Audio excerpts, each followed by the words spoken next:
It's No Dog. Welcome to episode 2 of Shuttle Tales, where I chat with a thru-hiker as he begins his Appalachian Trail northbound thru-hike.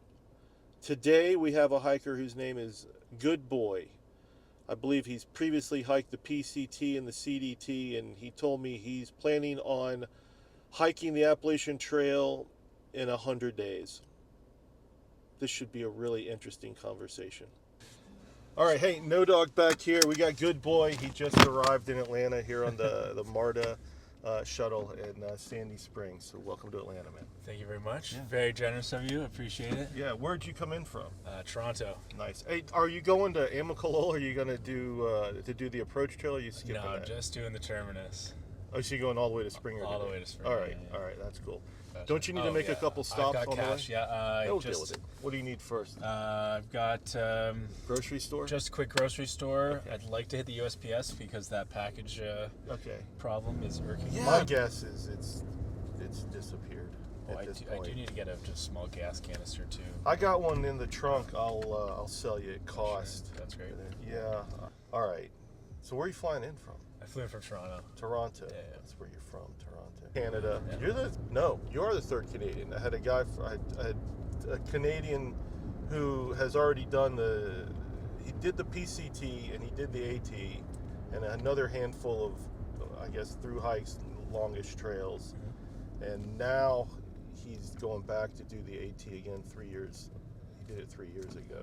Okay. Yeah, he's flying. Yeah, he base weight around 9 pounds or something like that. I was trying to get down to 11. I was getting there with my kit, but now I'm up at I don't know 13 maybe with my 13 and a half. You want to go to a Walmart? Whatever. Honestly, I'm just gonna pick up a brick of cheese and a water bottle. And... All right. Well, I'm gonna take you to the Walmart. All right. Let's see. Yeah. So then I had another guy from Canada last week, who's on the first Shuttle Tales video, and he's never hiked before. But his base weight was 11 pounds. Okay. And we did a little. We went through his gear. I was like, well, tell me about your gear, man. What have you done? You know. And he did all the research and just skipped right to UL. You know? Right. Yeah. I mean, I was. It's like, are you trolling me? You know, are you sure you haven't done this before? Well, I mean, it took me 2 through hikes to get to exactly where I wanted to be, technically, or theoretically at least. But I mean, the PCT I was super heavy, and the CDT it was just pretty simple.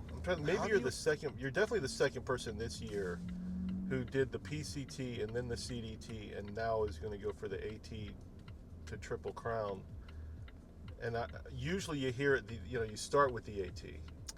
How did you end up doing? I mean, the west, the big mountains are always the calling. You know. Is that what it is? Yeah. Okay. I mean, I want my triple, but this has never been. I was honestly wasn't sure if I was ever going to do the AT, especially in this era that we live in. But it's just come up. Like, I'm not employed right now. I got some free time. Got some free money. Yep. Yeah. My girlfriend's absolutely horrified that I'm doing this right now. But why? Well, I mean, we just got together like 4 months ago or something like that. And I am actually taking a tiny little break in the middle to go back for her birthday. So that's fair. Yeah. All right. She deserves it. When I attempted a thru hike in the year 2000, and I'd been dating a woman for about a year. Yeah. And we went to lunch, and I told her I was gonna, what I was gonna do. I was planning to be gone for about 6 months, and she broke up with me on the spot. I couldn't believe it. Yeah. She's like, "No, I'm not gonna wait for you."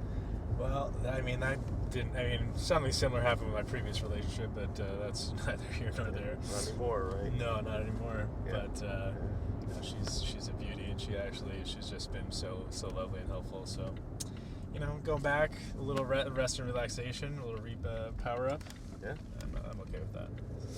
So you got to go back to Toronto. Yeah. All right. So I'm trying to get to Newark for the halfway, or in 50 days, 55 days. Yeah, you're planning on moving really fast. Trying to rip it, yeah. All right, good news, bad news. Good news is I know where the Walmart is. The bad news is it's literally out of business. I've never seen a Walmart close before. That's insane. Look, this giant structure. Absurd. How did the Walmart go out of business? That says Probably something moved to about a way bigger location. maybe. That's a huge location already. All right. Well, we're right here at the post office, so you know, flexibility. I wonder if that's still a business. Yeah. It'll be of no help. Know what they have to say. It's just could be anywhere in the system, and That sucks. yeah, Chicago. Go to Publix, you can go buy your brick of cheese. Yeah, thank you. I always like to start off with nice dehydrated camp food. Just enjoy that little expensive privilege while I can, and then that makes just sense. start eating garbage for the rest of the time. Well, not the entire time. No, but a lot of it. Ramen can only go so far. Okay. Got your tape. Tape, some sunscreen. Cheese. I got my cheese. Bag of salad. Feel a little healthy, Oh, you know. nice. I actually spent the last week and a half just eating, gorging, because I often get dangerously skinny on these things. So I put on about 9 pounds in the last week and a half. It's not bad. I do like a good early start. Did you start the PCT and CDT early? Yeah, so I started the PCT March 16th. That's early. And you NOBO'd that. Yeah, Okay. we were out to do before the thaw. So I went through the Sierra when it was still pretty wintry. Yeah, kind of sketchy snow Pretty and all that? sketchy. Yeah, All I mean right. it was safe. Like the rivers were passable. Okay. I mean we had some blizzard conditions, and I think it got down to again Celsius like Yeah? negative 18 degrees a couple nights. Okay. So that's probably close to in the single digits. Yeah, so for there's, us. yeah, definitely. All right. So it was. I had a pretty hefty quilt for that section. Yeah. Like we were pretty geared up for that. I think I went into I think I left. What was it? We went into the Sierra at like 45 pounds. Wow. Yeah, like Okay. heavy duty quilt, winter Right. gear, many layers. I mean, that was like with a Baltra bag, just a huge bag. Yeah. No concept of the ultralight necessarily. Right. I've done hiking before, like a bunch of hiking, but not through hiking. So Right. yeah, but that was like that was pretty heavy, pretty ridiculous. I know one guy we were hiking with at the time just had a leather jacket practically and like a you know a brimmed hat with a feather sticking out of it. Just no ice axe, nothing like that. It was just Really, just going through the going Sierra. for it. Yeah. All right. I don't know. And he made it. He made it far enough. Yeah. Like we got through the meat of the Sierra when it was really nasty. Not nasty, it was bad. Yeah. And yeah, we got through it. Leaving that early, the desert's not so bad. I guess that's No, the the desert trade-off. was great. Yeah. Yeah. Because I see people who leave like the beginning of May. I've seen those folks on YouTube, and the desert's horrible. Yeah. Yeah. Tough one for them. All right. So then, did you NOBO or SOBO the CDT? NOBO. So I left. Okay. It was May 1st. I hear that's a tough desert It was brutal. compared to the PCT's desert. Yeah. It's a different kind of the desert. CDT is also. It's not as. I wouldn't call it as picturesque. Okay. Like I tell people if they're doing the PCT, I think every day on the PCT was just stunning, beautiful, Yeah. epic. Every day. All right. Every day it was something new, something fun. Like you're entering new biomes, new mountain ranges. It's really cool. Yeah. CDT, I mean, like New Mexico was cow pasture. I mean, New Mexico was beautiful, but the first portion of it was cow pasture and Forest Service roads. Okay. So, and then often you'd find you'd just be hopping from kind of beautiful section to beautiful section. Like you leave Colorado and you get into the basin, which is really tough. But you can also do push huge miles if you want to. Okay. And then you get through that, and then you get to Wind River Range. Yeah, I hear the winds are nice. Wind's crazy, yeah. The Cirque was one of the most beautiful places. But yeah, it's not because it's not a full trail. You're going from kind of assumed roads, Forest Service roads, assumed land. Yeah. Do you know about how long your CDT was? With all the alternates, it seems like So you can do it. I calculated it, and like within a margin of error, I'd say like 30 miles is about 2780. Okay. Yeah. Well, that's about right. 2,700. Yeah. 2,800 miles. Yeah. What's it like 3,100 if you do like the official? I don't even think you can get to 3,100. Is that right? Even realistically. I mean, don't quote me on that. No. Well, you're quoting me on that right now. But I don't know. I think you'd have to be taking some serious. Like I stayed on the line almost the entire time. Had to get off for storms and like a couple other situations. Yeah. And didn't do any alternates for the most part, and it was still only 2,800. Okay. When did you hike? What years did you do the PCT and CDT? So I did the PCT 2022. Okay. CDT 2024. Okay. And now okay. 2026. Last year, just section hiking, some gap year. No. I mean, I mostly just gear up for the next big one. Yeah. Because it's like, you still have to travel someplace, take all your gear with you, and then you're doing a couple day hikes or whatever, or a couple section hikes. But yeah, I like to just get out for months. Do you have mountains near where you live, where you can go practice? No, not really. It's all flat around there. It's very flat. I mean, it's hilly. Yeah. You gotta get out to northern Ontario, and it gets kind of semi like ancient mountains. Okay. It's lower than Appalachian, but it's just different territory. All right. Yeah. So, what's your thinking about? Like you mentioned, the PCT. There's something amazing, beautiful every day, and the AT is kind of famous for its monotony after a while. Right? Have you given that any thought? Yeah, I mean, I'm great at disassociating in the woods all day long. Okay. That's fine. Yeah. But again, it's here. Yeah. I want to triple. Yeah. And I love doing this kind of thing. I don't actually know too much about this trail, honestly. I know the highs and lows. I don't know what it's going to be like. Like it's relatively new territory for me to be hiking long term in. So it's similar to my neck of the woods as far as the terrain and the trees and the ecosystem, but typically I look for climbing up mountains, vistas, and things like that. Yeah. Well, I guess you'll have for the first month and a half before the leaves hit the trees. Yeah. You'll have views through the woods all day long. Yeah. Just about, which is nice. Everybody's starting. The later you start, but usually I start noticing the leaves pretty much blocking the view about the end of April. Right. When I'm driving people up, and that's the southern end. Yeah, I like that. I like a nice brisk walk in the woods.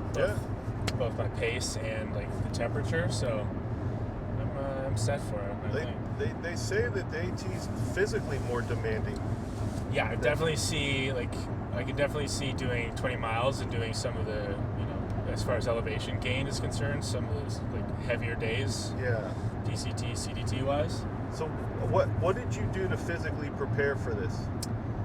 This one specifically is I have a goal. Like I want to fly through it. You want to get through this in 100 days. I would like to do 100 days. That's fast. Given that I am taking a week-long break in the middle. Okay. But coming back, 100 days on trail. Yeah, 100 days on trail. I run weekly. Okay. But I have I have a weight vest at home, so I have been getting on the treadmill for a couple times a week, usually about 2 hours with like 20-pound weight vest. Okay. And just mountain, hill climbing kind of stuff. Does the treadmill incline? Yeah. All right. So I'll just do slight incline, greater incline, and then full incline, and I'll just do that in kind of stages. All right. So we're gonna take you. We're gonna start at Springer today. How far did you plan to go on day one here? Depending on how I feel. Yeah, just curious. Depending on how I feel and how it turns out. Yeah, well, I think we're going to agree that, it's important to plan, but plans are going to fall apart. Yeah. All right. It's either about 14 miles would be nice. Okay. With obviously some night hiking, I guess, because sunset's around 6:30. Yeah, that's about 6:40. right now. Not quite with daylight savings. Yeah. So, I think it's either 9 or 14. Let's see. All right. I think from Springer, it's pretty easy terrain for the first little while. About the first 8 miles or so. Yeah, to Hawk Mountain Shelter, which is 8 from Springer. Yeah. But you got to go backwards a mile. You're gonna, No, I'm not doing that. Yes, you are. Oh, backwards a mile. You got to go backwards to the actual summit. Gotcha. From the parking lot. You got to go southbound. I misunderstood. I thought you meant to get to the shelter. No, you got to go south. No, you got to go southbound Gotcha. for a mile. Yeah, from the parking lot at Springer, and then see the summit, and turn around and retrace those steps. Yeah, so it's really kind of 9 miles to the first shelter at Hawk Mountain, and then the next shelter is Gooch, which is at mile. I think it was 17 or something. Yeah, something like that. About there's mile also 17. some camps. There's some tent sites. Plenty of those. Yeah. There's a ton of tent sites that aren't marked. Water. We just had some rain past couple days. Water's usually pretty good in Georgia. I mean, you do your thing, but I've never needed more, than to actually carry a liter of water. Yeah, that's usually fill how I up. roll. Yeah. Especially with this weather, won't even break a sweat. Yeah, that's good. You won't pee or nothing either. Yeah. just a Some reabsorb. odd equilibrium. Yeah. All right. That sounds. I think Georgia's tough, but at least you've been doing some prep with some weight on your back. Yeah. There's folks that get out here, I think that I don't know, that underestimate our steep ups and downs. Yeah. And they try to bang out, 15-mile days out of the gate, and that gets to them pretty quick. Yeah, it was mostly a lot of the training on the treadmill was just getting my joints and my feet acclimatized to the weight, because that's where that's when I did the CDT in 2024.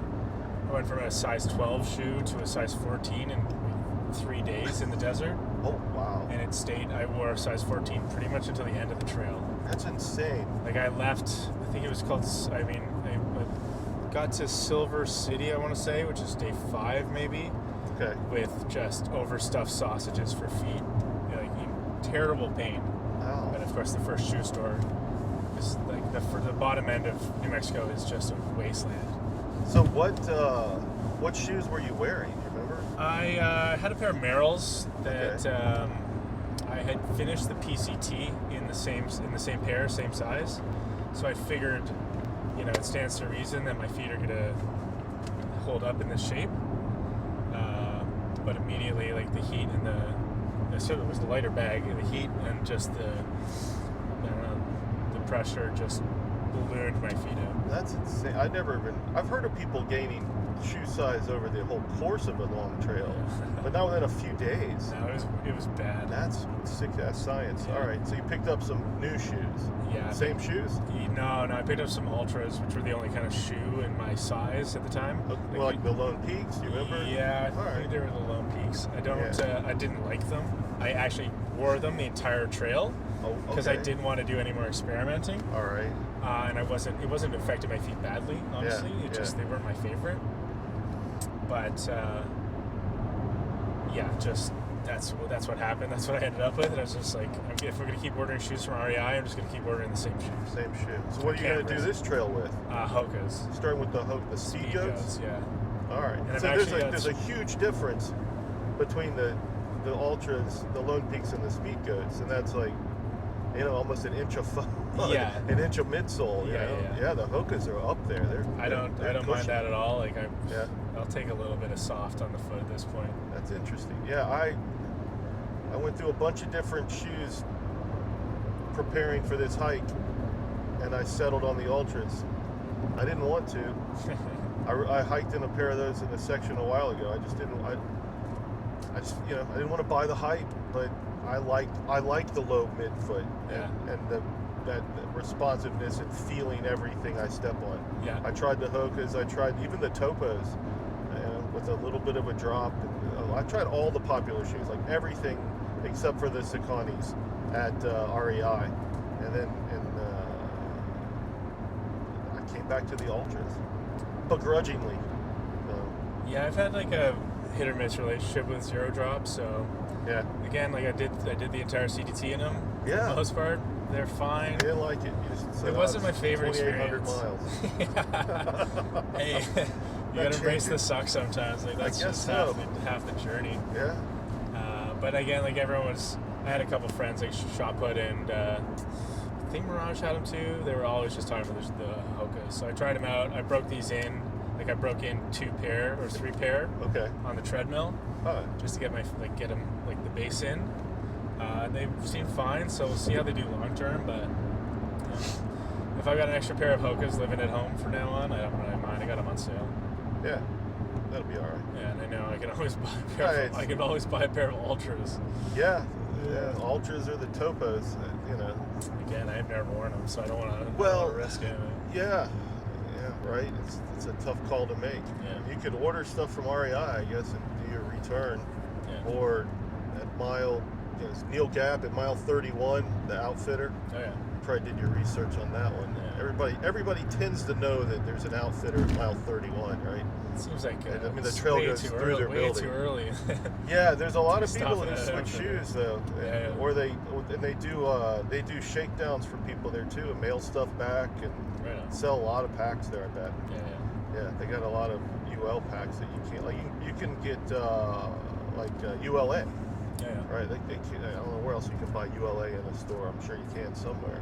And then the next big outfitter that sees a lot of hikers is in Franklin, North Carolina. So mile, I don't know, was it 110? Winding Stair Franklin Gap? 109, I think. I was looking at that. Yeah. So it's called it's Outdoor 76 is in downtown Franklin.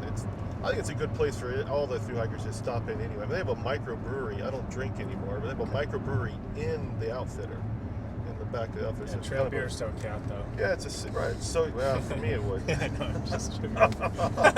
For me, it would count. Everybody would tell you that.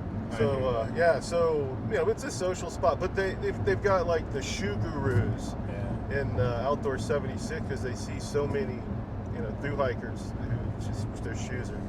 There's something up, whether it's the wrong size, wrong fit, they're not tying them right, all the different things you can do to make a shoe better or worse. So they either help you get a good fit, sell you another pair, and tell you you're just tying them wrong. But I think they give away a buff every year as well. Oh, nice. It's the free buff, the Outdoor 76 buff. Oh, sweet. And they don't pay me to plug them. Yeah. I'm not sure I'm up for a long distance thru hike, but I'm going to go for it. You live in the area at least. Yeah.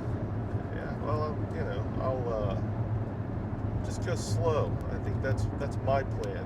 I'm thinking 8 miles max per day for like a couple weeks. I just have a unfortunate competitive streak in me. Clearly.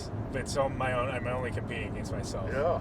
It's, of course, doing the most solo activity possible. Well, if you decided you wanted to slow down, do you have the time? Or I mean, I think I don't know. If I decided I wanted to do it, casually, as far as my estimation, I might just section hike it. Maybe like get half in but I don't know. I don't like. That's just the way I like to run through the woods. It just feels better for me with long hours and big days. It's just, I don't know. That's what I like. Yeah, I understand that. Once you get into that rhythm, I think it's going to take me. I'll probably have to get through the Smokies to get into a rhythm where I want to do bigger miles. Yeah. On my initial thru hike, my first 20-mile day was in the Smokies. I didn't plan it. It's actually, I think it's probably because of lack of planning. Yeah. It's poor planning that I had to keep going. Well, I heard the ascent into the Smokies is probably one of the harder ascents on the trail. Yeah, and I don't remember it particularly. The last time, it was 26 years ago.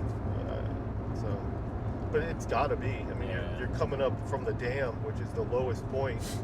That makes sense. Yeah, right. You're coming from the dam and the lake, so then you're going up, a few thousand feet probably over the course of about 6 miles or so. You'll have some tougher climbs before then. Sure. Yeah, I mean, we'll see. We'll see. Like, it's not You'll going from nearly nothing to yeah. the kind of ascents that are in the first section. Well, I'm curious to hear what you think. If you remember to text me, say, hey, here's what I think about your ups and downs here in Georgia. Yeah.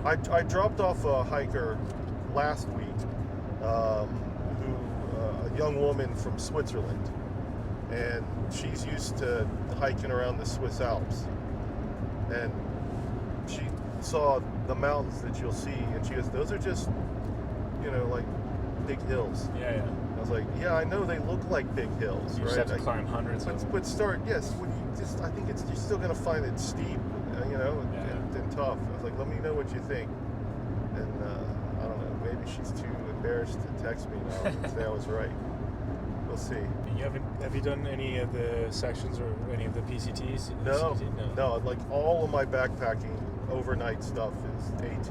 Gotcha. It's ridiculous. I lived in Los Angeles for 5 years. I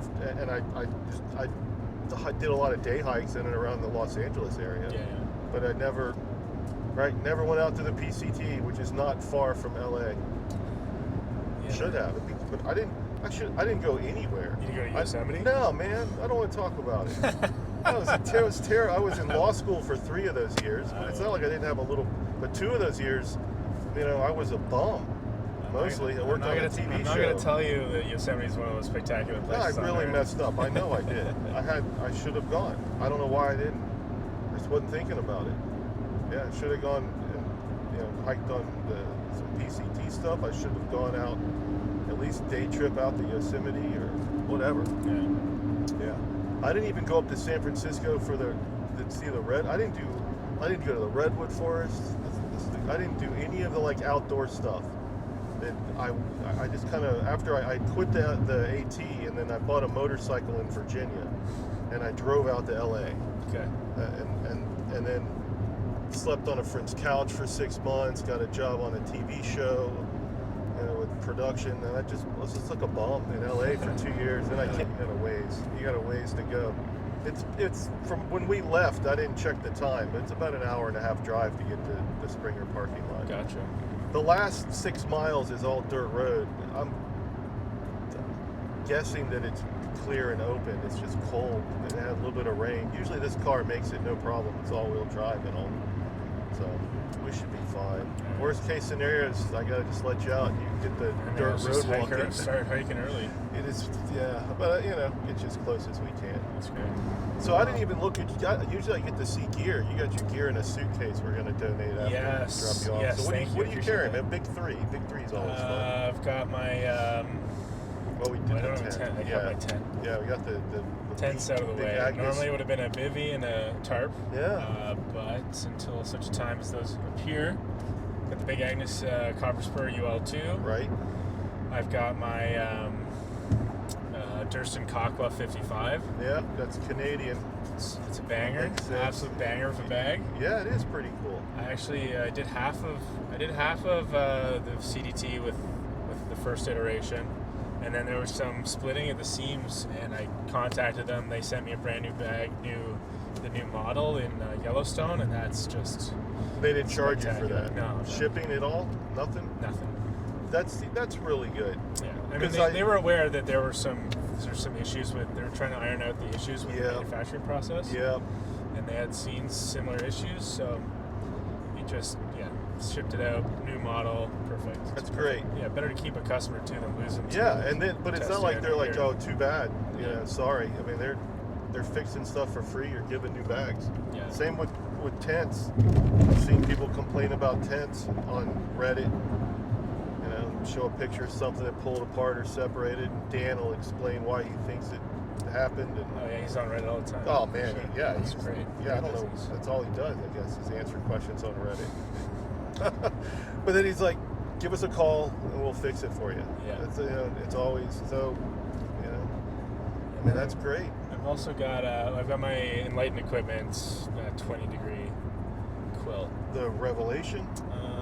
Yeah, close toe, or it's a cinch toe box. Oh, the one that's you can open it up, or you can. You can. It's zippered and zippered and cinch. cinch. Yeah, the Revelation. All right. Yeah. Nice. And then sleeping pad, what did you go with there? So for me, I need a huge pad. Yeah. Yeah, long and tall. And I don't. There's no world in which I sleep on a folded, whatever they are. No foam pad for No, you? absolutely not. Right, inflatable? Terrible experience. I can imagine. So I do a NEMO tensor. Okay. Yeah. Actually, yeah, so they replaced, I had the 3 season Yeah. on the CDT, and then I needed it replaced, 200 miles before I finished. So they actually sent me, they sent me a brand new one. It's the 4 season, so it's slightly heavier. All right. But, it's free. And I just finished off with a barely functioning NEMO insulated or tensor Veloster on the CDT. So what do you think your base weight is? So it should have been around 11.5. Okay. Probably 11.5 with I have a Kindle with me. I take a Nalgene. I know there's some haters out there. Man. I don't hate you for it. I don't hate you. I know all those ultralight punks out there that only do smart water bottles. If they were watching, they're done. Yeah. You try mixing Carnation breakfast essentials in a smart water bottle and tell me how that goes. All right, so it's a wide mouth, old school Nalgene bottle. Yeah, it's perfect. Right. It's perfect. I've taken it on all my hikes, so no complaints there. I think, and I take a pretty decent pillow. I think it was the NEMO Philo. Okay. It's got a little memory foam pad on top. Yeah. But in the spirit of ultralight, I cut half of that memory foam in half, took it out. Okay.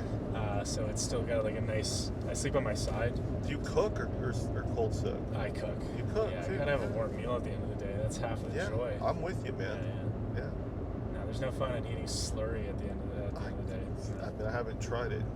I don't. I've tried going no cook, but not cold soak. Yeah. I've gone just for a 4 or 5 night section hike. Just taking things that are already prepared, right? But also my caloric intake is, I think, significant.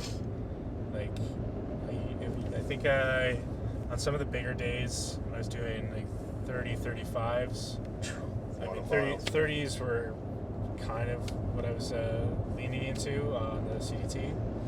35s are a nice bigger day, and then I think I was burning 7,000 calories a day.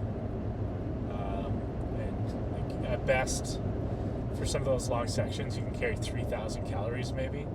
That's with, I'd add ramen to my evening meal, which was if I get a camp meal, I'd add ramen. If I had just ramen, I'd have 2 or 3 ramen or North sides or whatever, and then I'd be tossing a ton of mayo into it as well. There's just no way I can eat nearly enough to survive cold soaking. So you figure you were burning around 7,000 calories a day, and only able to carry roughly 3,000 a day. 3,500 with if you get a nice resupply with the huge candy supply. Yeah. Okay. You can see the Appalachian ridgeline way up ahead of us there. Yeah. So, and it's the girl from Switzerland. It's just big hills. Those are small mountains. Okay. Yeah, it's small mountains compared to the PCT and CDT. Yeah. Well, I mean, I don't know the Swiss are talking about. They all ride funiculars to the top of their mountains anyway, so cable chairs or whatever. Yeah. Yeah. And they do just do hut to hut. I'm just calling out all my Swiss friends. No, call them all out. Might as well.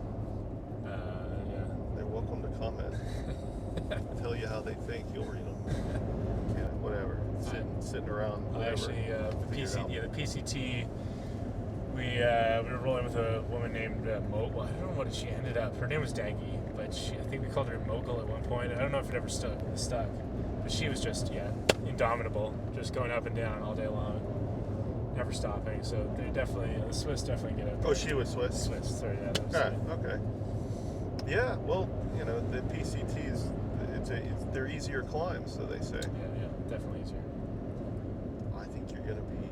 I mean, your first 6 miles today, deceptively easy because it's pretty much downhill. Yeah, that's exactly right. And then the last couple miles, it starts to you get some ups. Yeah, but nothing crazy. Tomorrow, I don't know if you go beyond Hawk Mountain today. I think it's the first gap is either Horse Gap or Cooper Gap, and you go over Sassafras Mountain. Okay. That one, they're switchbacks, thank God. But the tougher climbs in Georgia, you'll see them on your guide. Use far out. Yeah. Yeah. I know guys out there right now. He refuses to get far out. That's the best. It's the best possible option. Yeah. He built. I knew a guy that hiked the CDT last year with only paper maps. Only what? Paper maps. Oh, no kidding. Which is insane. Are they waterproof paper maps? Is that how they make them? No, he was printing them off. Oh. Like, he was printing them off and just, I don't know, I can't remember the system he had, but he just had the bagged, and obviously was shipping them, but they were just kind of printed out, like, from the internet, essentially. Wow. Yeah. I guess it worked for him. It worked, yeah. He barely ever took a wrong turn. I mean, knowing where the water sources are on the CDT is critical, vital. Yeah. I don't know what. Yeah. He was a tough guy. Well, you got a cold day to start, but look at it. It's nice and clear. Yeah, that's great. Yeah, it's a beautiful day. I'm pretty good. I got pretty good luck. Or the people that ride up with me have pretty good luck. I'd say 29 out of 30 days of shuttling look like this. Sweet. And then that one day, it's just like, I feel sorry when the guy gets out of the car. It's like, I'm not getting out. You're going to get out. It's too much rain. Yeah, I mean, it's looking pretty good for the rain. I mean, I think it's supposed to rain on Thursday, but it could change. But well, you're bound to see some rain. Yeah, no doubt. The rain is the one thing I'm concerned with, especially with the shifting temperatures. So yeah. Well, you've got a lot of trail experience. You should be pretty good at adapting. Yeah. Well, I mean, just don't get cocky, right? No, I think the funny thing, PCT, it rained maybe 6 days in the 5 months that we were on it. That's insane. Just crazy. I mean, obviously there were some blizzards and things like that in the Sierra. Yeah. Some heavy snowfall, which, but the CDT was much, much harder. Like, all through Colorado, it was daily storms. How did you miss rain up in the Pacific Northwest? Or those are your 5 days? You just blew through. No, I think there was one day in California. That's insane. 2 days in California, maybe 2 days in Washington, a day in Oregon. Yeah, it was wild. It was, or at least rain that's worth talking about. Yeah, okay, just like not a gentle mist. Yeah, gentle mist. You don't even put your jacket on. I know what you're talking about. That makes sense. But this, I've got just because of the concern of the temperature and the rain, I've got a poncho and just my helium as well. Because the helium's never been very good anyway. But this is the last. By the way, we're going through this commercial area of the city called Dawsonville. Okay. This is the last civilization you're going to see like this for a while. Great. That's what I'm here for. Yeah, this is it. So if you wanted something, a burger or whatever, Chick-fil-A. I've actually got a bite. I've got a bite in my bag. Whatever you got, man. This is it. The next thing we pass is like a gas station and a Dollar General. Okay. You said you don't know too much about the AT. Going in kind of blind. You've done some research though. Yeah. I mean, I know resupply. I know the terrain. It's just I haven't paid too much attention. I know where the faster sections are, slower sections. Okay. But I like just a vague idea of the area and just going for it. That's interesting. Just to kind of see how somebody who's done 2 long trails already approaches the AT. Vastly different from somebody who this is going to be their first long hike. Who most people have done, I think, a lot of research.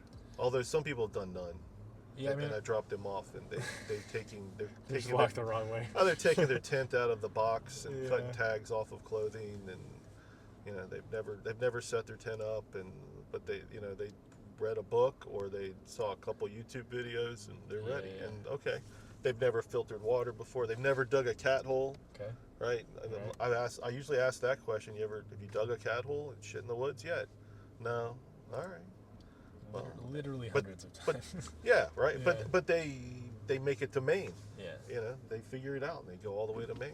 I think the one thing is, like, definitely my ex and I over-engineered the PCT significantly. Yeah, that first hike. First hike, we shipped a lot of our boxes. Okay. Mostly because, like, it was easy to pay up front in Canada. Like, know exactly what our budget was, know what we're going to get in our packages or resupplies, and, like, it was fun. It was part of the experience. Yeah. We ended up with a lot of, like, bars and stuff that we just had no desire to eat ever again. Yep. Peanut butter, not for me for the most part. We won't eat peanut butter anymore? I mean, I'll eat it, but I don't like eating it out of a tub. Okay. Like, you wouldn't eat it straight with a spoon? No, I mean, put it on tortillas or something. Yeah. All right. But even that is like, I need a little bit of a sweet balance in there because it's just too gummy. We'll get jelly, you know. Yeah, but then again, you gotta carry that too. You got a glass jar. Yeah, well, there's like squeeze things now. Yeah, it's half and half, isn't it? Yeah, they do that, and I think they actually sell just. Well, they do squeezed peanut butter now in a pouch, and I think I saw squeezed just jelly. Yeah. Okay. Or then I guess, you steal the packets, borrow the packets from the fast food, right? Yeah, I forgot about that. Yeah. I've done that ordering. I ordered fries for whatever, and I was like, can I get like 10 packets of ketchup or jelly? I was like, I know I'm a weird guy, I just love it on my fries. She's like, here you go. You know. Yeah. Well, I bought pretty much all I need for the first section. Just like camp food. I'm happy with that. I got some Snickers bars. Yeah. Tortillas, some cheese that I just purchased, and then breakfast. Like, did you buy a pound of cheese? Yeah, a pound of cheese. How long do you think a pound's gonna last you? 4 days max. That's a lot of cheese. It's like, I think a pound of cheese, maybe 1,700, 1,800 calories. Right. So you're looking at 450 calories per, say, lunch with like just cheese. Okay. And then you've got a tortilla or 2 tortillas. So like, it's a pretty decent little meal. Yeah, it's not gourmet. No. But that's, again, if I want to be hiking 25 miles a day in this terrain, it's early up, early down, or late down, sorry, and then, food has got to just be fuel. Yeah. Except for dinner. Dinner is, critical. Yeah. You get comfortable, you get warm, you get a warm meal. It's the best reward. So what are your big fears or big concerns about this trail? I don't have any. No? No, it's not. Not it's scared not really of nothing anymore? No, it's not really the way I think. Like, my only concerns are, I've set myself up. My family thinks I'm gone for several months, and maybe injury happens. Maybe I'm back. Yeah. Maybe I'm back in 2 weeks. That's always what's concerned me, because like everyone makes a big deal out of it. I don't, because I like doing this and I can just do it forever. Yeah. But especially my girlfriend's like, this is horrible. You're gone forever. This is the new girlfriend. The new girlfriend. She's not used to this yet. Not used to this, and won't, because there aren't many more long trails out there. But anything could happen that I haven't accounted for. Yeah. Or can't be accounted for. Yeah. Everything I can account for, I have mostly. Yeah. I mean, this one though, like the ET, this was a spur of the moment. This was 3 weeks ago. I said, I don't think I'm going to be doing anything for the spring, so I might as well just. Was that right? 3 weeks ago is when you contacted me? Like, I think I'm going to do this? I think this was it 3 weeks ago? It can't be more. Maybe it's a month Maybe it ago. was. Actually, it might have been. You might have been one of the first to know that I was going on this thing. Funnily enough. To see if there's a shuttle first. I think I was just looking at it. I thought, I saw you, and I was like, yeah, that's a shuttle. How do I get there? Okay, this looks easy. You just see me on Reddit, I assume. That's the only place I post. So. Yeah, so that was. I don't know. It just had a bug in my brain, and then I decided, why not? That's great. Yeah, it's the best. Injury, right? I mean, Yeah. injuries is a popular answer. Popular answers are injury. I'm just scared I might get hurt. Big concern or big fear. Ticks come up a lot. People mention ticks often. I'm not too. It's not that kind of. It's not that kind of time of year yet, is it? No, not till you get to Pennsylvania, New Jersey, that area up there. Yeah, New York. I think that's around that area. I think is where you really got to start worrying about ticks, and you'll hear about it. Yeah. I had a guy in the car. I guess the other Canadian who had walked through there, and he said that's his big fear this year. He's like, it's ticks, man. You walk through you can see them on the grass as you walk by, and then after you get through, you just got to brush them off. That's my plan. I'm gonna I get my halfway, do a little reset of my kit. Yeah. Bring a pair of tweezers. Yeah. But yeah, no, it's like I'm flying by the seat of my pants in a number of ways, I think but it's great. it's easier that way. Again, like you're crossing roads every 3-4 days. Yeah, there's a lot of roads. There's a lot of resupply. I can either go faster, I can go slower. Like this is considerably different than. I mean, having not done it, there's one thing I know about it. It's a different terrain, different territory than either the PCT or the CDT. Yeah. Because I've done, like, on the CDT, I think it was like a 9-day stretch, which was pure chaos, and I was near death. But, like, there's no world in which that exists out here. Yeah, not at the pace you're gonna go. No. That's for sure. Yeah, if you come to a road crossing, a paved road crossing, at least from here to Virginia, there's a town within 8 to 10 miles. Yeah. That's pretty much the theory here. Like, it's not put in as much research as you need to, but go in and just kind of experience it. I think that's great. Yeah. Here's another answer a guy gave me years ago, and I hadn't thought about it. It surprised me, and now it doesn't. But it's like boredom. It is the boredom and the monotony. Yeah. And because that was something that kind of got to me the first time, but I didn't have. Like now I have earbuds, and I can put on music or a book on tape or something that didn't exist in the year 2000. There was a guy out there with a Walkman and batteries listening to cassette tapes, and I was like, man, and he had done the AT the year before, and I guess he learned that lesson. Like, I need something. I think I might have done the first 2 or 3 months of the PCT with nothing. I thought that was what I wanted to do. Yeah. Just raw dog it. Yeah. And that was a terrible error. Yeah. Because it must have been 2 months. Because you just get to a point where you can only just repeat the same earworm over and over again. Right. Sing your own infinitum for so long. So would you just start listening to? Yeah, I just started listening to podcasts, books on tape. Yeah. Anything music. The CDT was like a lot of books on tape, or audiobooks. A lot of just fast music because I was just by myself, just pumping along. And a couple podcasts here and there, but fewer podcasts that time around. Yeah, I think that's the cure for boredom. It's just something other than silence. Yeah, that makes sense. For me, at least. That's what I'm gonna try. I don't have an inner monologue really, so. I got too much inner monologue. I actually don't have an inner eye. I don't have an inner imagination. So yeah, I've heard of people that with that whatever it's called aphantasia. Aphantasia. Yeah. So I just don't see anything. I close my eyes, nothing's there. It's a weird. I didn't actually know this was the thing until a couple of years ago, and I started thinking what's going on. Yeah. That's insane. And then I realized it's also like one of those things I don't sleep very well because I don't. There's no kind of like. There's no shutting. There's nothing to distract myself with. I'm only just always witnessing, what I see out of my eyes or behind my eyes. So that's I can't imagine that experience. We're going through this is the historic town of Dawsonville, by the way. The little downtown, the old courthouse, that kind of thing. The new courthouse is there. They can't see. They'll have to just get the shuttle run. Oh, it's gorgeous. Shuttle. Look at that. It's 18 amazing. feet, 18 stories tall, and gold. Massive. Yeah. Massive for a little county town. You would think they'd have a smaller building, but they really took all the taxpayers' money for that one. They sure did.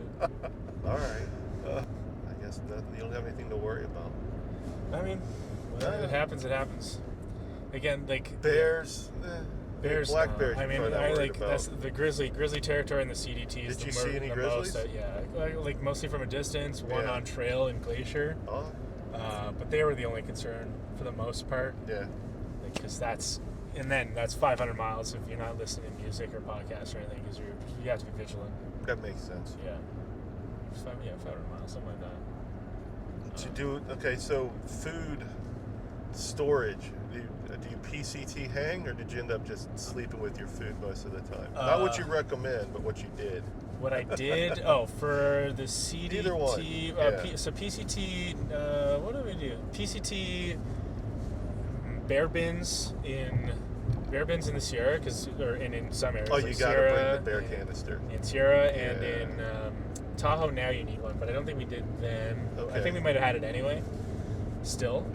CDT, I took an Ursac, and I'm taking the same one I'm using this time. And then I'll probably hang those often as possible, or just strap them high up.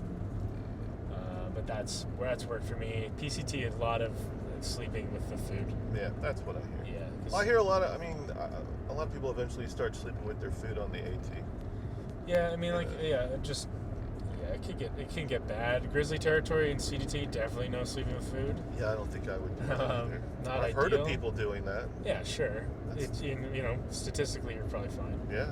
But the chance is too big for me. I think a couple days after I passed through Yellowstone, like a young girl was mauled in her tent. Like they were just staying in a regular campsite, just because they were not diligent about their food. So, and it's best like the fewer bears get towards your food, the fewer habitate towards or habituated towards your food. So it's better for everyone. Well, all of our shelters here in Georgia have bear boxes and bear cables, privies, and water. Okay, so what is a bear cable? So it's just somebody's climbed up a tree and strung a cable from one tree to so another. You flip it on. No, and then there's actually a metal cable that's already on a pulley. Oh. And so you just hook it on, you hook your carabiner to the hook, and then just do the pulley, and then it latches to a tree. That's great. Yeah, it's awesome. It's great system. Yeah, I like that better than the bear boxes, because I hear that mice have been getting in some of the bear boxes and eating through people's food bags. Heard that, yeah. So opt for the bear cable. Yeah, that's the best. I think that's best for sure. Yeah. That's the luxury of the shelters. Otherwise, I tend to try to hang my food. Yeah, although it's tough sometimes. Black bears will get your food, but they won't. For the most part, they won't maul you. Nah, I can't seem to take a picture of one. They always run away before I get my camera out of my pocket. As soon as they see me, I love seeing the bears. I think I saw about a dozen brown bear on the PCT. Yeah. They were curious. Definitely coming a lot closer. Yeah. A couple brown bear and black, but yeah, they weren't too concerning. But you see grizzly bear running around. They're big. So you got plans for after this trail? I'm probably just pulling my life together. See how that goes. Okay, makes sense. Yeah. You've been hiking every other year for this is the 6th year then. I work. I'm a chef. Oh, cool. A chef, cook, depending on what year it is. Right. And it's an easy industry to kind of do these things in, especially when I'm a professional. So a lot of my jobs all of my jobs for the last 10 years have been professional recommendations. So I have a good network of people that I can get jobs from, and they understand. We've gone for 4 or 5 months. You can come back and just hit the ground running. But I'm trying to exit the industry now, so not exactly certain what my plan is when I get back. You can pretty much go anywhere, with a little bit of lead time, just to figure out what the different ingredients are that you like to cook, or what they like to cook, etc. So this mountain ridge to our right, that's the approach trail. Yeah. And then Springer is back that way. Okay. But we got to go this way. It's the way to get there. That ridge is what you're not hiking today. All right, sounds good. Yeah. I'm a no extra miles kind of guy. Yeah. Well, you were accomplishing that today. I thought you said I changed your mind. You were gonna go do the approach trail. I think you were talking to someone else. Is that right? Yeah. Because somebody else texted. Yeah. I think it was a guy who happened to pick a day where somebody else had already booked a shuttle that was going to Amicalola and then Springer because they wanted to get their hang tag. You didn't want to do that. And I said, don't care. Okay, that's fine. It's up to you. If you change your mind, you get a hang tag in Damascus. There's an Appalachian Trail Conservancy office in downtown Damascus. Damascus, okay. Yeah, Damascus is the first town in Virginia. It's where they do trail days, like the friendliest trail town. Right. Yeah, the trail. It's one of the towns where the trail goes literally through the town. Sweet. Yeah, it's the sidewalk, so you can't miss it.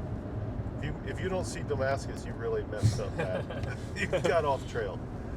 Yeah, the first town they walked. I don't know. Does the CDT do that or PCT? They go like straight through to downtown of a little city. Or yes, a couple, but not too often. Okay. Yeah, I kind of gathered that watching some vlogs. That there's not a lot of that. There's a pretty good handful of those here on the AT. The first one's Hot Springs, which is pretty darn close. Yeah. And then that's that feeling of coming out of the woods and just going downhill, and then you're like walking in between little houses, and then it's like you're walking in like a little Dawsonville or something. Yeah. That feeling is so cool. It's great, and there's food. Yeah, there's definitely right food. there. Yep. Yeah, food all around. Well, actually, there's PCT. One of the highlights of the PCT is you're in the desert and you just hit a highway, and there's just a McDonald's there. Just out of nowhere. Huh? Just the McDonald's and a gas station and like a fruit stand. That sounds great. It's great. Yeah, you just get as many whatever, and then I think it's before Wildwood. Yeah, it's a great spot. Have you heard about the trail magic on the AT compared to the other trails? I've seen a couple people that have done the AT, I think, in the last couple of years, and they seem like the trail magic was pretty ubiquitous. Yeah, that's actually, I've seen people talking about it. There's so much trail magic that hikers start to feel entitled, and if it's not there, they get upset. I mean, yeah, so there is something about missing trail magic. It hurts. I didn't have a big trail magic experience 26 years ago. I don't remember particularly hitting trail magic ever. And now it's possible that there'll be somebody set up in the Springer Mountain parking lot when you get out of the car. That would be it. Or Woody Gap. I hear there's this guy, Fresh Grounds. Yeah. Have you heard about him? No. He's been around for a while. He's starting to become kind of legendary. So it's called like the Leapfrog Cafe, and his name is Fresh Grounds. He's got a pretty interesting story. Somebody interviewed him on YouTube, and I caught that. Anyway, it's his calling, as he says, right? Providing trail magic? Yeah, he formed a nonprofit and raises around $15,000 a year to just, Great. And he gets kind of an early start and just kind of follows the early bubble north. That's awesome. Yeah, and apparently he cooks really good food. But yeah, he had. I'm gonna have to find the interview and link it down below. But I mean, he was talking about his past and his addiction to drugs, and just his life was just sideways, and how he managed to kick the habit. But something clicked where he ended up participating in feeding some hikers, and he's like, this is what I'm meant to do. This is my calling. That's great. Yeah, he just seems like a great guy. But I think, anyway, recently people were saying he was at Woody Gap. Okay. So he's probably still, maybe working in Georgia. Hopefully you get to experience Fresh Grounds and the Leapfrog Cafe. But there's so many people that want to get out at our road crossings, which are fairly frequent, especially at the pace you think you're going to go. Until you're like, this is tough, I'm going to slow down a little bit. Georgia is steep. CDT, there wasn't a lot of trail magic compared to, say, the PCT. There was some, and it was definitely vital. Yeah. But also it was like, I guess the CDT is not as well trafficked, nearly as well trafficked. I think maybe 1,000 people a year or something like that. Yeah, it sounds about right. It's not, and that's not finishing it, but. Well, they say the numbers are down still for the AT. I guess, 2020, the COVID year, was a ton of people kind of got out, or 2021 when, it was like close to 4,000 one year, I think, started the trail, and now it's more, I think it's I don't know. Last year for me, it was down about 20%. You know, it keeps going down like 20%, and it looks like the numbers again are another 20% or so. Like maybe only 2,500 have registered this year, Right. something like that. Which, yeah, whatever, not so bad. I mean, but you didn't. Did you register your hike with the ATC?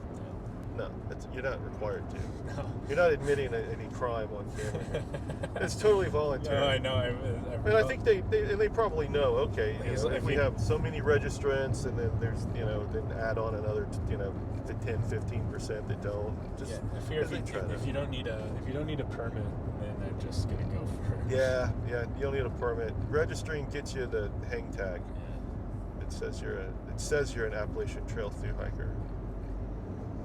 It's ready. Yeah. You can put it on your backpack. Everybody will see you and they know. No, You don't mind if I grab a bite in your car, do you? No, man, go ahead. Yeah, I pick up. I probably won't clean out the end of the car until just before I go on my hike. Yeah, usually the end of the season because it's like crumbs and hikers.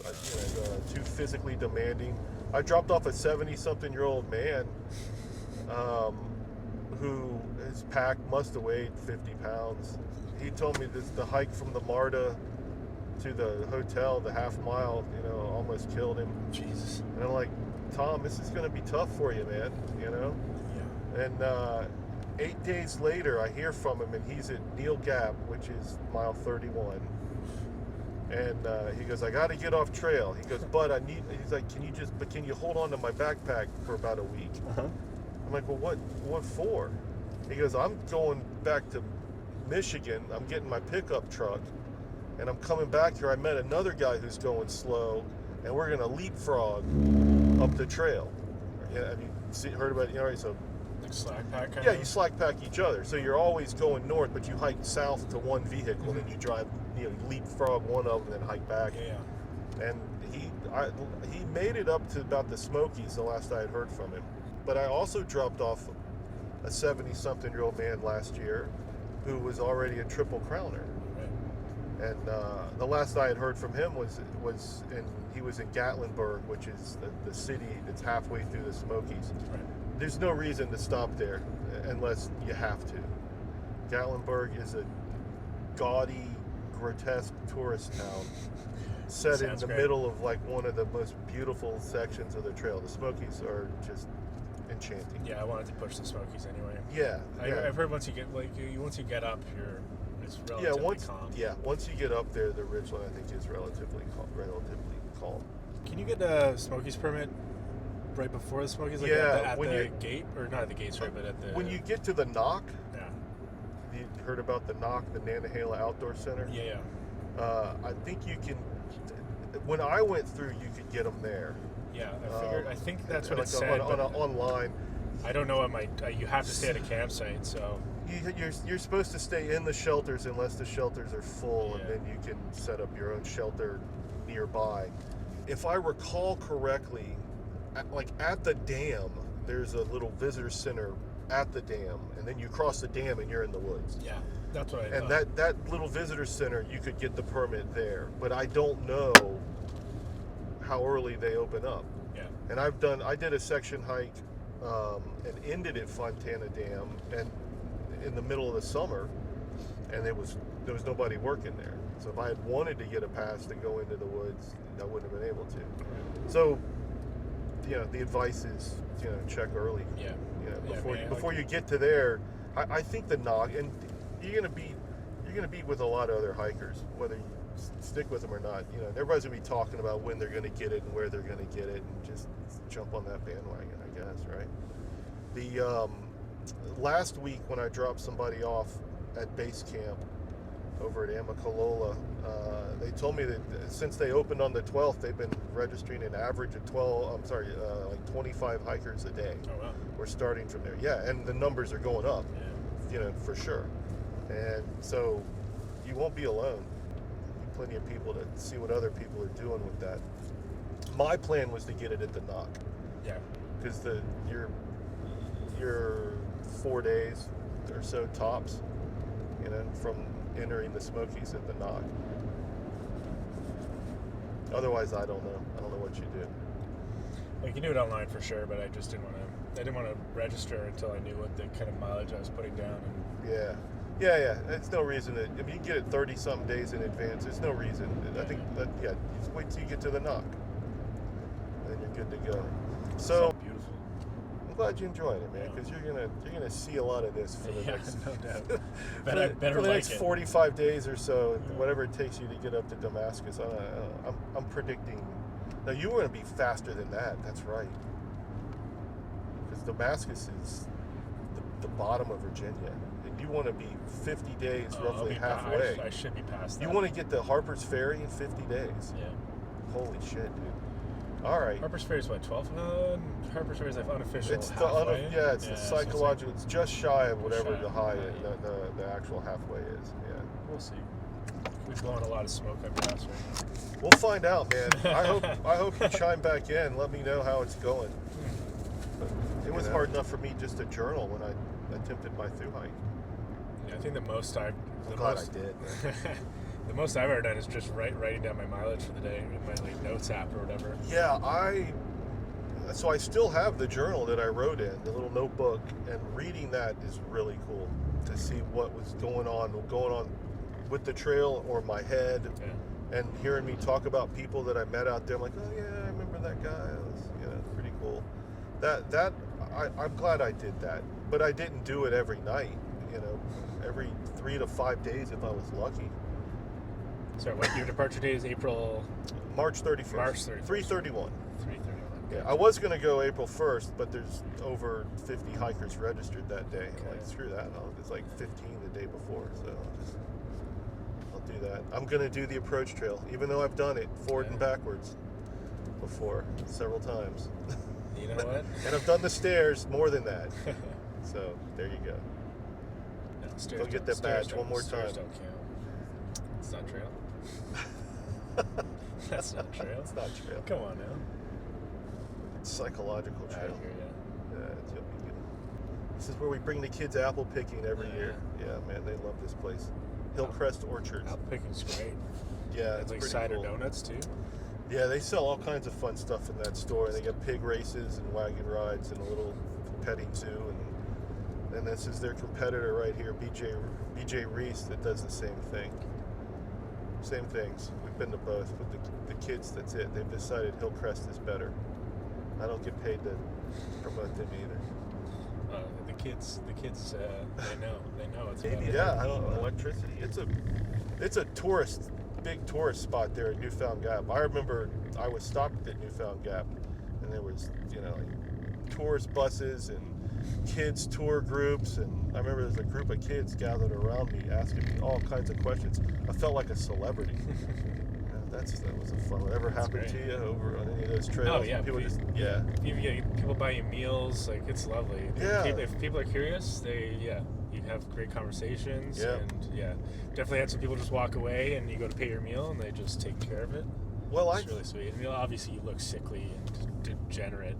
Yeah, you look like you need all the help. Yeah. You look like you need the help. Yeah. Yeah. They a lot of nice people. Yeah. Well, then if you like that, I think you'll appreciate the social aspect of the AT. I have never seen this many cars on this road. Usually none. Was that the third one that's passed? Yeah, at least. That's insane. I don't know what's going on. Yeah, this gets down here to the end, and I'm pretty sure we make a right-hand turn. Roy Road or something like that. It'll come back. This will come back to me. You don't get car sick, do you? I don't. This is good. Because we would have to deal with that immediately. I'm ready for the ups and downs. If you get car sick, then none of your shuttle drivers are going to like you, because all the mountain roads are. This is a gentle one. So these pants you have on, those are. These are getting donated as well. I was going to say, those look like they're made out of denim. No, yeah, thankfully the crotch on these is almost blown out, so I've got everything I'm wearing right now is aside from my puffy. The puffy. Yeah. What is that? Is that down or is that the synthetic? This is synthetic. It's just like I think this has gone through all of my thru hikes. Just the no shit. I think it's the Nano. Yeah, the Nano. Yeah, that's right. The less expensive of the newer models, but it's great. If it's still working, that's fantastic. It's great. Yeah, I mean, I pair this with like I got a Senshi 60 and a Senshi 90. Like, you wear both out here? No, I've got both just because again my tent situation is not certain. And, right. Just concerns for rain. Like the Senshi 60 weighs nothing. Right. It barely exists. So that's like sleep clothes. Okay. I don't like. I've got a sun hoodie. That's my only shirt essentially. Yep. And then I've got my Senshi. Those things. The 90 is the mid layer. 90's mid layer. What are you using for a rain shell? So I've got a poncho. Okay. Like I can't remember what it was. It's like 260 grams. Something designs. I can't remember what it was. Ultra designs, something like that. Yeah. Ancient. I don't know where it came from. I found it while I was going to buy a poncho online. Get a Frog Togs or something like that. I just found it. It weighs exactly the same. I just had it on hand, so that's that, cool. and I've got my helium just because I don't mind carrying a little extra weight for this first section. Are you do wind pants, rain pants? Rain pants. Rain pants. Yeah, shorts and rain pants. What are your rain pants? Would you go with? Honestly, they're just like rain biking pants from Mech, like our outfitter up in Canada. Yeah. So I had those on hand. I think I had a pair of helium on the CDT, and I left those on a bush somewhere in Glacier, like the last couple days. Hadn't worn them once. But this was like August 26th, I think, walking into Glacier.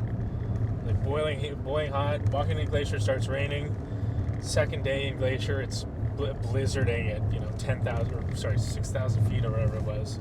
So I was soaked through. I think I slept like socks and a beanie, buck naked, just heating up water bottles every couple hours just to keep myself, alive. Yeah. Next morning, bluebird, beautiful day, dried out. It's great. Yeah. But that first day was just. That sounds miserable. Yeah, Good time, too fun. It was great. I loved it. Yeah.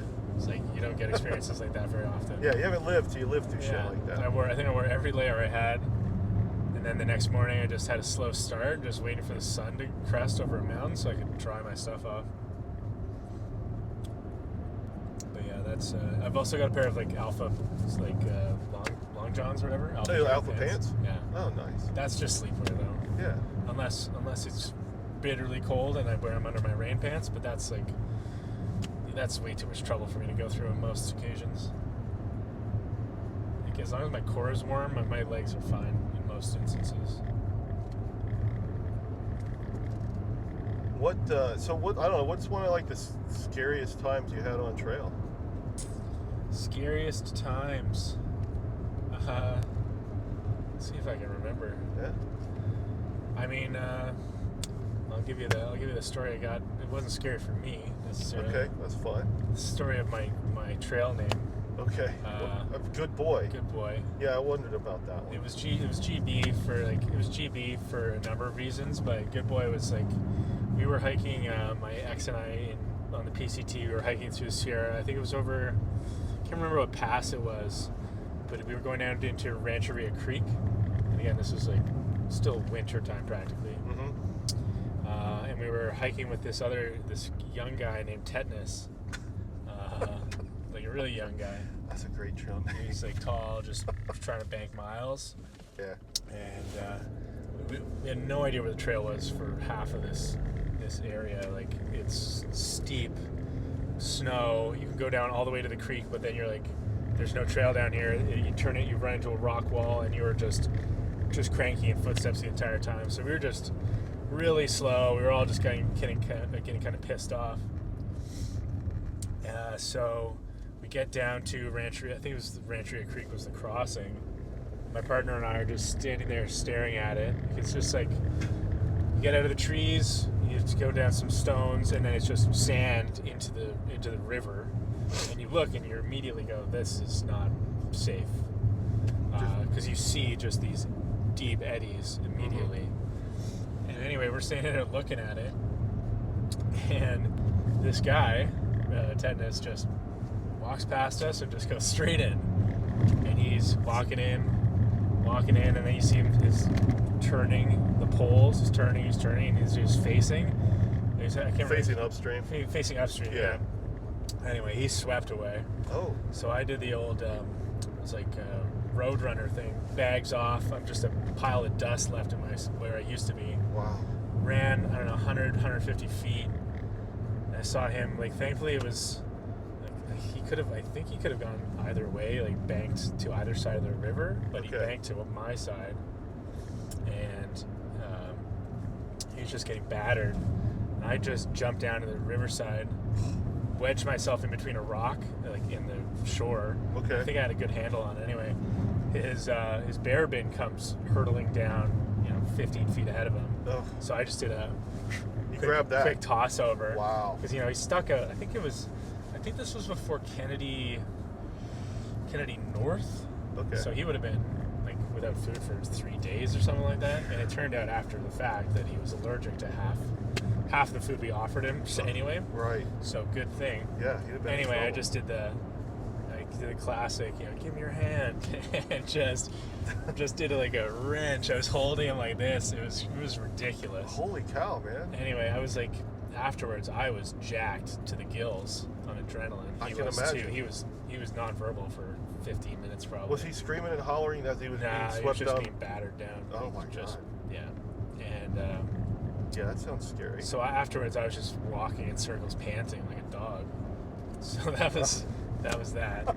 It was great. Who called you good boy then? I think it was did he probably call my you partner. good It was boy? probably my partner at the time, Look or at this place, by the that's way, a beauty. Right? Yeah, or a group of friends met us up. Maybe afterwards. The chronology's all messed up.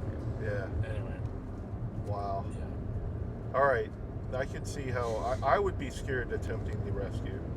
I mean, Just it to was see like somebody in that kind of peril. I mean, so my girlfriend didn't move, didn't like shock, just didn't move an inch, and like it could have been extremely dangerous, but I did not want to see anyone. I did not want to witness anyone dying, let alone through my inaction let someone die. So I don't think it was a hard calculus. I don't think I thought about it. No, it sounds like you didn't. You just threw the pack off and ran. Yeah. Holy It was cow. great. It was fun. You don't get to say you did that very often. No, I don't necessarily want to have to do No, that. you never have to. I'll tell you what the scariest thing I've ever done on trail. Okay. Because I actually remember it, and it was me being scared absolutely out of my pants. There's it was in Yellowstone, I think, going into Yellowstone. I think it was maybe cuts off 1.5 miles or something, but there's this deep gorge, and everyone we talked to this guy that was coming the other way, or no, we talked to this guy in town, and he said, oh yeah, there's a little part where you can just cut a couple miles off. There's a log that's crossed this gorge. It's like it's only 100-foot drop or something like that to your absolute death. And I thought, it couldn't be that bad if this guy's doing it. Well, it turns out like I got to this gorge, and you had to bushwhack to this log. Bushwhack in maybe 10 minutes, and then at this point you're thinking, I'm wasting so much time. I don't want to go back and then lose these miles, and then there's an hour and a half. Yeah. So I gotta cross this. You're invested in that. I was invested, but I was also I must have stood there for 20 minutes. Really? I'd step on it. Getting the nerve up to cross this log? I'd step on it, move back, like there's no way I'm doing this. Do it again, and then by that time I was like, I wasted so much time. I think I have to do this. Oh my god. Anyway, it was frightening. Definitely not a recommended side mission. It was solid, but it wasn't a consistent log. It was just you get out onto it, and it's not just like you're navigating branches. You got your poles, right, and it gets skinnier as you go out, which probably made it easier going the opposite direction, Sobo. Anyway, that was awful decision. I got across it, saved myself 0 time. Yeah, because you Maybe ate up all the 15 time, minutes. right? Yeah. Bushwhacking and getting up the nerve to cross the log. Yeah. Anyway, incredibly stupid. But that guy made it sound so easy. Sure, yeah. It was harrowing, honestly. It was a very deep gorge. Don't know what anyone was thinking. All right. This is the dirt road to Springer. 6 miles. Okay. 6.5. You don't mind if I do a little reorganizing? And yeah, whatever you got to do. No, when we get up here, yeah, no, you're fine. Whenever I block off a lot of time for these runs up here. We're gonna have to slow down around the bumpity bumps. Though. Here we go. Like most cars, any car can go on this, you know. Yeah. But if there's big holes, you have to inch around. Yeah, sometimes there's some big holes, or mud. That's the thing. I've seen mud that people got stuck in before, but I never did. I shouldn't say it, but I never did. One thing I'm curious about the AT, like considering when I was on the PCT, cell coverage was sparse, but I found the CDT had way more coverage despite the relative kind of ruggedness of it. Like, what's the cell coverage? Not that I don't want my cell phone for most of the time at all. Yeah. Like, is it? I feel like there should be. It's too good. Too good. Yeah. Yeah. That's unfortunate. I mean, there's, if you're down in a hole, right, it's not as good. Yeah. Right. Like there's a shelter you'll come to in Georgia. Particularly, I use this as an example because I experienced it. Well, the pizza one, yeah, and that's Partnership Shelter at the Mount Rogers Visitor Center just north of Damascus. I know this one. So, like in Georgia, so there's a low gap shelter. Yeah. And the shelter itself is way down, right? Like 0.2 off the trail, and it's just like down. Yeah. And that's where the privy is, and the bear cables and the water source is down there. So you got to go down there. Set up your tent at the top. Yeah. But like down there at the shelter, there's no cell signal. But up at the top where the Appalachian Trail and the Blue Blaze meet, I'm like on a section hike, like streamed Netflix. Just like 2 nights or whatever. Gotcha. Yeah. So there's plenty. Yeah. Road's pretty rough. I think they come through here later on and smooth it out with something. I gotta ask a question. Yellow blazing. Yeah. What does that mean? Yellow blazing means taking a car and avoiding trails. So the yellow lines in the road. Yeah. Okay. That's where that comes from. Yeah. So So there's brown blazing. No. Brown blazing is hiking from privy to privy. Okay. So you can brown. Yeah. And I figured there was something involved there, but yeah. That's and then there's pink blazing. You know that one? Yes. Okay. I do know that one. All right, for the benefit of everybody watching, pink blazing, like chasing a romantic interest. All right, and then there's silk blazing. You know that one? No. That's the person who leaves camp first. Silk blazes because they're hitting all the spider webs. Yeah, gotcha. So they're the silk blazer, and then there's platinum blazing. Don't know it. That is the person who uses their platinum credit card to stay at all the nice hotels and stuff along the way, or like hostel hopping, which happens. Yeah, most of this lingo does not exist on the other trails. Yeah, so well there you go. There's that's the lexicon. There's a lot of yeah, it's definitely hilly territory. I'll tell you what. Yeah, man. This is a nice gentle, this is graded for a car. That's I think the worst grades I've ever experienced were on the CDT, probably on the Idaho border, just because they were all ATV trails and they were just pretty tough stuff. Yeah, just blazing hot ridge lines and just the worst grades I've ever experienced. I would not. That almost took me out. That's a tough section. Yeah, like the steepest, like you'll get steep climbs in Georgia, and I guess from here, let's say Damascus, which is what I know because that's what I've hiked. But Georgia is the freshest in mine, right? So the climb out of Tesnatee Gap is a pretty tough one. The climb out of Unicoi Gap up to Trey Mountain Shelter, it's like 6 miles ish, mostly up. I mean, there's some good, relatively flat spots, but it's just a long climb, Yeah, I think whenever it gets to like 1,000 or 1,200 or 1,000 feet in a mile. Yeah, that's starting tough. to get real tough. Yeah, 800 in a mile. Yeah. Is pretty tough. There's a couple of those in Georgia. Yeah. Like Blood Mountain, you'll hear. I mean, you've done enough of this, so you know. Don't buy into the fear mongering. But like, you'll hear a lot of the thru-hikers talking about Blood Mountain because I take them up, and they're, what's your big fear? Sometimes they're like, I don't know, man. Like, this Blood Mountain, tough climbs. I'm like, all right, well, Blood Mountain's, not so bad. It's a long gradual up, except for the last quarter mile, and then it's like doing 600 stairs at Amicalola, except they're not evenly spaced. Yeah, that doesn't work.